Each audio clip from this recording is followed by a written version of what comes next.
We've all had days like these, times where Salmon Run can get the better of us. Things may be going smoothly at first, but suddenly you find yourself overwhelmed with multiple bosses and can't make heads or tails of what to do.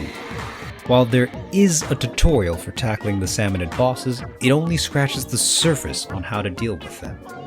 This video seeks to rectify that problem. This is a comprehensive guide on all the bosses of Salmon Run, providing both basic and even advanced tips for beginners and veterans to this game mode, including some tips that not even old Mr. Grizz would share with you. It is my hope that this knowledge will give players valuable insight and strategies in tackling the bosses of Salmon Run to the best of your abilities. Without further ado, let's get started.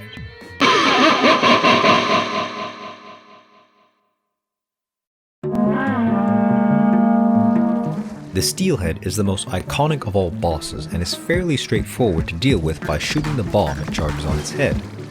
If you can't destroy it in one go, the damage will be retained on the next bomb.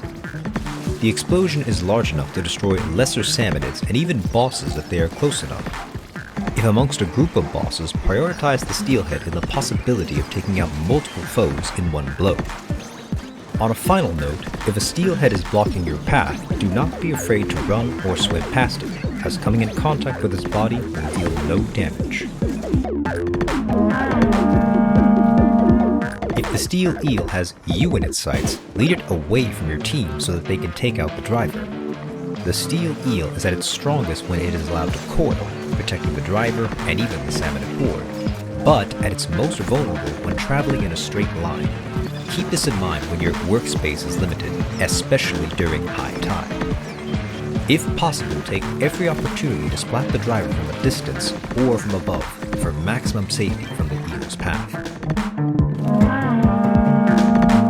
The Stinger is a long-range specialist that uses a modified stingray to snipe foes from a distance.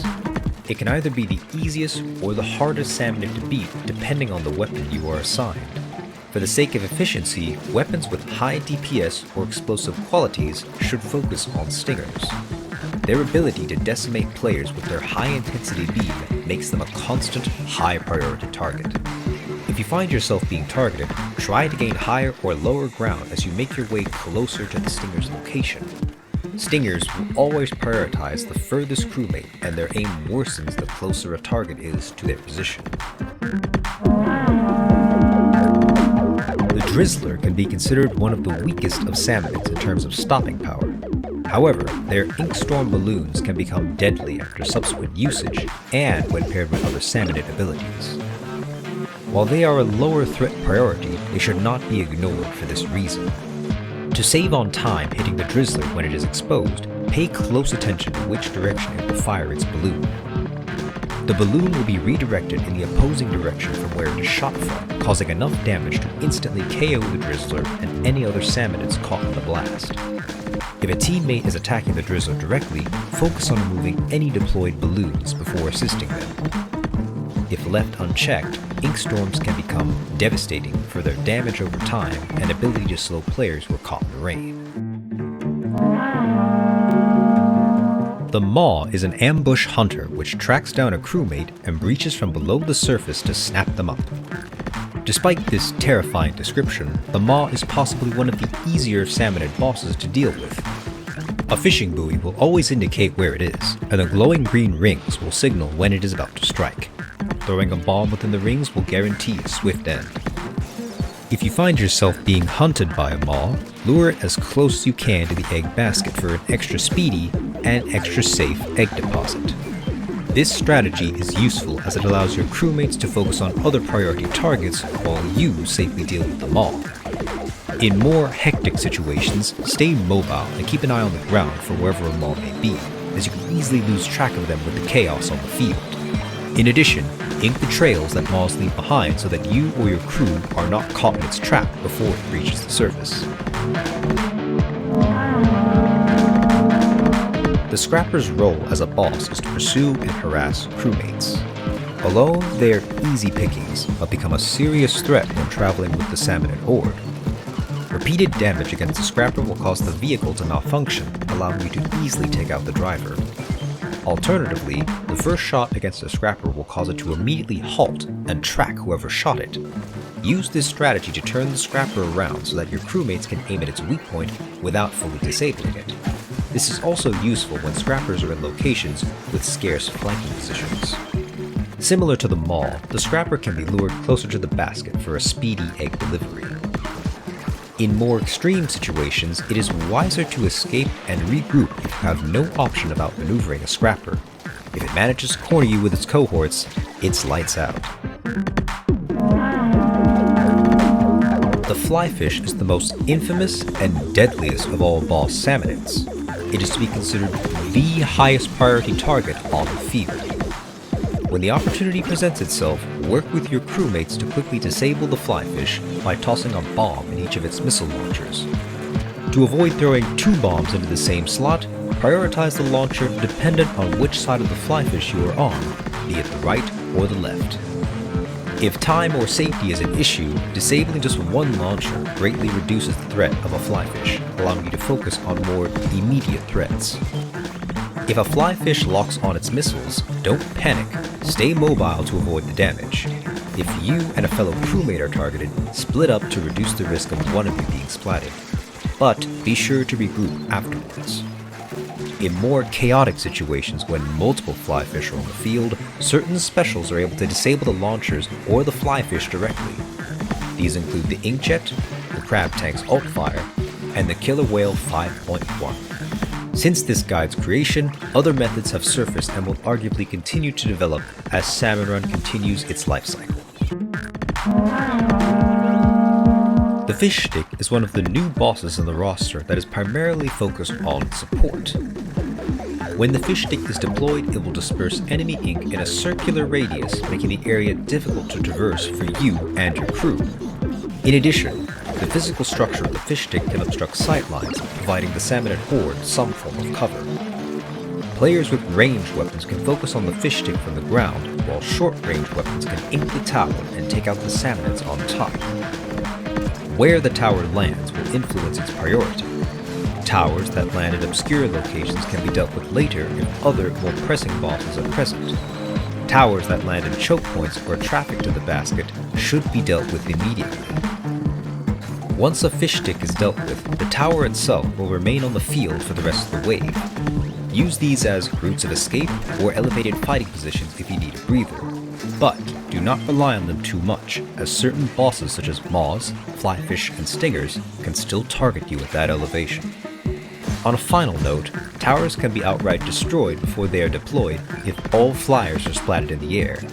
It can be difficult to pull off, but if you have the appropriate weapons, be sure to take this opportunity whenever possible.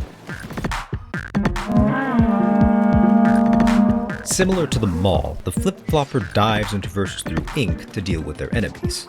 The flip-flopper deploys a large ink circle and hovers above it before diving, creating a deadly splash to any caught within. The flip-flopper will take reduced damage while armored, but inking the circle it deploys will cause it to crash into the ground, breaking its armor. Once broken, it will never regain its armor, making it an easy target for anyone to deal with. On the chance that a flip-flopper survives and resubmerges, do not worry. The loss of its armor means that it can be damaged whenever it is exposed out of its ink. Be careful when a flip-flopper deploys its ring on multiple elevated surfaces, as more ground will need to be covered in order to nullify it.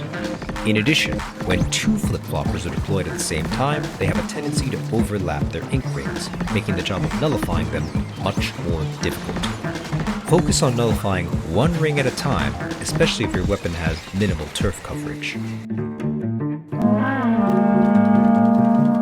The Slammin Lid is a floating vehicle that serves 2 purposes: mobile transportation and area denial. When stationary, Salmonids will directly spawn from the lid and a force shield will be deployed below, preventing any form of enemy ink from passing through it, along with protecting Salmonids until they leave the radius. Slammin Lids will continually relocate if they are not dealt with immediately. If you have an elevated position, target the pilot to nullify the lid. If no such positions are available, your best tactic is to perform a dodge roll while swimming toward the lid in order to trigger its defense mechanism. After it has reached the ground, jump on top and take out the pilot. It is worth noting that the lid will instantly splat anything below it. This even includes all Salmonids. Use this info accordingly to effectively deal with multiple bosses at once. It is not personally recommended to use the lid as an elevated shooting platform, as the pilot will eventually knock you off the vehicle. If left unchecked, Slammin Lids can easily lock down your workspace, limiting your mobility and overwhelming you with Salmonids, bringing a premature end to your work shift. As the name suggests, the Big Shot fires cannonballs that fly directly to the egg basket, deploying 2 shockwaves per cannonball, which can be avoided by jumping over them. They become particularly dangerous when the basket is overwhelmed, making egg deposits more hazardous. While the Big Shot is defenseless, it sports an incredibly large amount of health. Weapons with high rate of fire or high damage output are recommended for quickly dealing with them. When it is dealt with, golden eggs can be deposited into its launcher to be fired closer to the basket. There is even a small chance that an egg will land directly in the basket. Be sure there is at least one person at the basket to deposit the eggs, otherwise they will be recovered by snatchers. The launcher remains on the field for the rest of the round. Be sure to use it whenever boss Salmonids are near for faster egg delivery. A caveat to this strategy is that the basket should not be overly relied upon. Its position by the shore gives very limited windows of escape and can easily be overwhelmed. Scan the map periodically to check where the current threats are and adjust your position accordingly. If multiple big shots appear at once, they will use the same launcher, increasing the frequency at which the cannonballs are fired. This tactic can easily lock down the basket area with a multitude of shockwaves, making any form of travel impossible. If you see or hear cannons firing again, immediately head to the launcher's location to shut down the crew of big shots. Well, that about wraps up this guide on understanding the bosses of Salmon Run. There is so much more that I could discuss, from night waves to freelancing in general, but that is a story for another time. If you liked what you saw here, please leave a comment below. It very much helps the channel grow and influences the good old algorithm. Until then, I will catch you folks later.